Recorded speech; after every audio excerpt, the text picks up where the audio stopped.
नमस्कार दोस्तों, आज हम बात करते हैं global data flow analysis. Code optimisation में नेक्स्ट टॉपिक ये आता है। अब तक हमने कोड ऑप्टिमाइजेशन की बहुत सारी टेक्निक्स पढ़ी, जिसमें कोड मोशन हुआ, स्टैंड रिडक्शन हुई, लूप की बहुत सारी ऑप्टिमाइजेशन है, local common sub expression elimination हो गया। उसी में नेक्स्ट आता है global data flow analysis.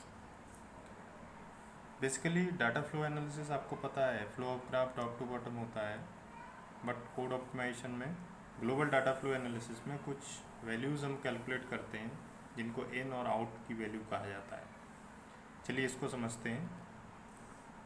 For code optimisation and a good job of code generation, a compiler need to collect information about the program as a whole and to distribute this information to each blocks in the flow graph. Data flow information that an optimizing compiler collect by a process known as data flow analysis. Okay. Typical equation has the form and can be read as the information at the end of the statement is either generated within the statement or enters at the beginning and is not killed as control flow through the statement, right? Such equation are called data flow equations. Meaning क्या हुआ, जैसे हम basic blocks में आपके flow of graph देखते हैं कि हमारा जो फ्लो ग्राफ है कहाँ से कहाँ पे जा रहा है, तो उसमें कितने एरो इन कर रहे हैं, कितने ब्लॉक इन कर रहे हैं किसी पार्टिकुलर ब्लॉक में, और कितने एरो या फिर ब्लॉक आपके उसमें से आउट कर रहे हैं, मतलब जा रहे हैं। तो ये वैल्यू हम कैलकुलेट करेंगे। इसके लिए कुछ फार्मूलेज हैं इन और आउट कैलकुलेट करने के। इन ऑफ बी हम कैलकुलेट कैसे करेंगे? इन मतलब जो इन कर रहा है किसी भी ब्लॉक में। सपोज करो ये आपका ब्लॉक है, ये आपका ब्लॉक है, ये आपका ब्लॉक है B1, ये एरो आपका इन कर रहा है, तो ये बोला जाएगा इन, दिस इज़ इन। और यहाँ से ये आउट कर रहा है, this is called out, right. In of B का फॉर्मूला होगा union of out of P, out of P, where P is a predecessor of B. What is predecessor? Predecessor is called just previous. Suppose करिए block B1, B2, B3 तीन block हैं। B3 की बात करूँ तो B3 का जो predecessor होगा वो ब्लॉक B2 होगा, और B2 का प्रीडिसेसर ब्लॉक B1 होगा। Mean just previous. उन जितने भी जस्ट प्रीवियस ब्लॉक्स होंगे उनके आउट का यूनियन कहलाएगा आपका इन ऑफ B, उस पर्टिकुलर ब्लॉक का, right. And the out entry can be calculated as out of B equal to in B minus kill B union gen B। ठीक है। अब यहाँ पर जैन और किल क्या है, ये नए वर्ड हैं, ये अभी मैं आगे बताऊंगा एग्जांपल लेके किल और जैन कैसे कैलकुलेट करते हैं। अभी आप ये समझ लीजिए जो फॉर्मूला होता है आउट ऑफ बी का, out of B equal to in B minus kill B union gen B. ठीक है। इसके बाद अब मैं एग्जांपल लेता हूँ।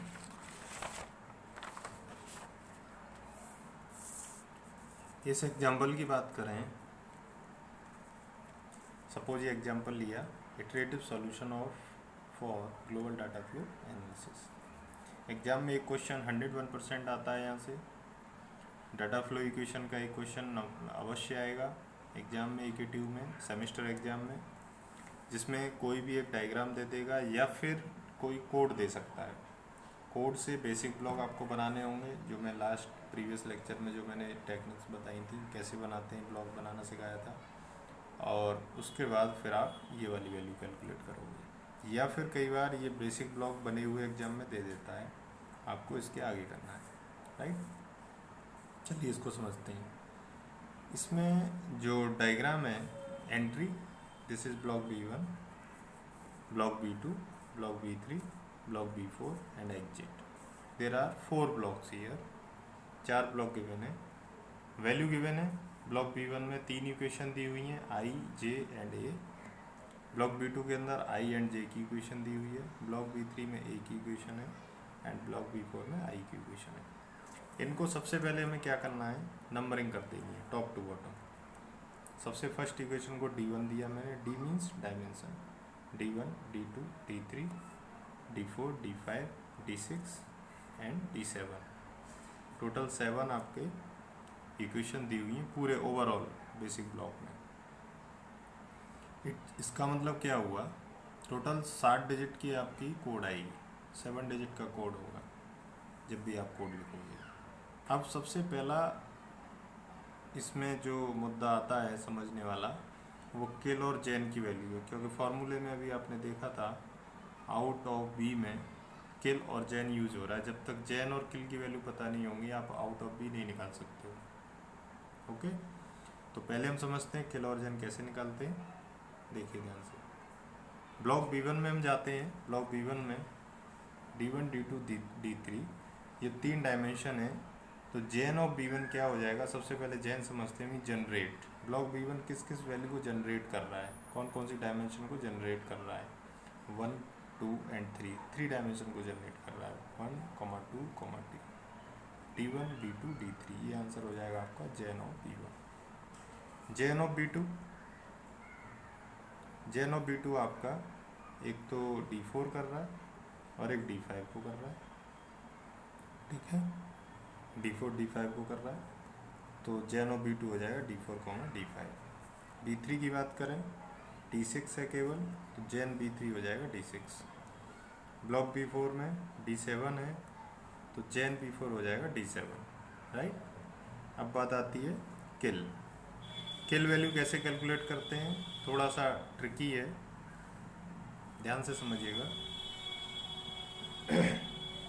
किल ऑफ B1 हम निकालने के लिए हमें क्या करना होता है, ब्लॉक B1 में तो सिंपल है, जो भी जैन की वैल्यू है उसके जस्ट अपोजिट जो भी वैल्यू बची हुई है वो सारी किल की वैल्यू होती है।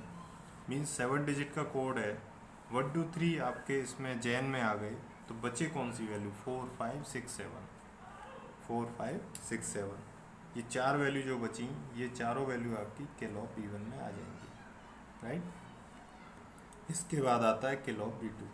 किल B2 कैलकुलेट करने के लिए हमें क्या करना होगा, ध्यान से समझना। B2 ब्लॉक जनरेट किन किन इक्वेशन को कर रहा है, I एंड J को, राइट, I और J। तो हम क्या करेंगे, इस पूरे ब्लॉक के अंदर, पूरे डायग्राम में I और J इस ब्लॉक B2 के अलावा और कहाँ है, B2 को तो हम ढक लेंगे, और B2 के अलावा हम बाकी ब्लॉक में जाएंगे, I और J को सर्च करेंगे, तो I आपका 1 में है, J आपका 2 में है, I आपका 7 में है, तो it means D1 D2 and D7 ये आपके हो गए किल of B2। Kill of B2 में आ जाएगा D1 D2 D7। दोबारा से समझाता हूँ, किल ऑफ B2 कैलकुलेट करने के लिए हमें ये देखना पड़ेगा कि ये इक्वेशन किस किस की जनरेट कर रहा है, I और J की कर रहा है, 4 5 में I और J। अब इस ब्लॉक B2 को हम दबा लेंगे, मीन्स इसको ढक लेंगे, इसको कंसीडर नहीं करेंगे, पूरे डायग्राम में हम विजिट करेंगे, I और J सर्च करेंगे कहाँ कहाँ पर है। I आपका 1 में है, J आपका 2 पे है और I आपका 7 पर है, D1 D2 एंड D7 ये 3 वैल्यू निकल के आई, तो ये D1 D2 D7 आपका किल ऑफ B2 हो जाएगा, राइट। इसके बाद किल B3 कैलकुलेट करने के लिए हमें क्या करना होगा, सेम प्रोसीजर अपनाएंगे। B3 में देखेंगे इक्वेशन जनरेट कर रहा है आपकी A की, तो हम इसको ढक लेते हैं और इस पूरे डायग्राम में A के लिए सर्च करेंगे, तो आपका D3 में जाके A मिल रहा है, देखो D3 में है, बाकी कहीं भी A की इक्वेशन नहीं है A इक्वल टू, तो इसका मतलब किल ऑफ B3 हो जाएगा आपका D3 हो गया। नेक्स्ट आपका ब्लॉक B4 की बात करें, इक्वेशन है आपकी I की, इसको ढक लेंगे, बाकी ब्लॉक में देखेंगे I के लिए, तो एक तो D1 है एक D4 है, बस 2 ही वैल्यू है, तो किल ऑफ B4 आ जाएगा आपका D1 D4। ये समझ में आ गया, किल और जैन कैलकुलेट करना समझ में आ गया, इसमें कोई प्रॉब्लम तो नहीं है। यदि कोई प्रॉब्लम है तो मेरे को आप मैसेज कर दीजिए या कमेंट बॉक्स में टाइप करके मेरे को सेंड कर दीजिए, राइट। अब हम क्या करेंगे, जैन और किल निकालने के बाद इनकी डिजिट की वैल्यू लिख लेंगे। 1 2 3 लिखा हुआ है, इसका मतलब जो चीज़ है उसको हम 1 से रिप्रेजेंट करेंगे, जो नहीं है उसको 0 से रिप्रेजेंट करेंगे। टोटल डिजिट 7 आएंगी, ये तो कन्फर्म है। 7 क्यों आएंगी? क्योंकि 1 से लेकर 7 तक यहाँ पे डायग्राम में इक्वेशन है। 1 2 3 मीन्स 1 1 1, बाकी 4 0 आ जाएंगे। किलो B1 में 4 5 6 7 मीन्स 4 5 6 7, 1 2 3 0 हो जाएगा।